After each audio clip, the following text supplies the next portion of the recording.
திருவண்ணாமலையில் மகனின் படிப்பிற்காக 62,000 ரூபாய் செலுத்தி அமேசானில் லேப்டாப் ஆர்டர் செய்த போது வெறும் சார்ஜர் மட்டுமே டெலிவரி செய்யப்பட்டதாக எஸ்பி அலுவலகத்தில் புகார் அளித்த பிரபு என்பவர் அந்நிறுவனத்தில் யாரும் பொருட்களை வாங்க வேண்டாம் என கூறி பதாகைகளை ஏந்தி போராட்டத்தில் ஈடுபட்டார்.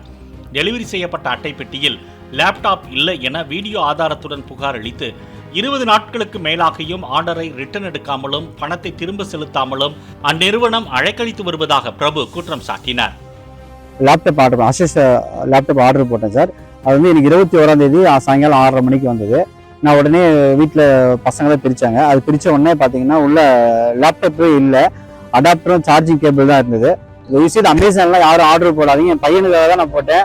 எனக்கு ஒரு பெரிய மன உளைச்சல் ஆயிடாச்சு. இதில் வந்து அவங்க எனக்கு சரியான தீர்வு கொடுக்கலன்னா நான் கன்சியூமர் கோர்ட்டில் போயிட்டு எனக்கு உண்டான நியாயத்தை வாங்குவேன். பிளே ஸ்டோர் மற்றும் ஆப் ஸ்டோரில் இருந்து பாலிமர் செயலியை QR கோடு மூலம் பதிவிறக்கம் செய்யுங்கள். செய்திகளை உடனுக்குடன் பெறுங்கள்.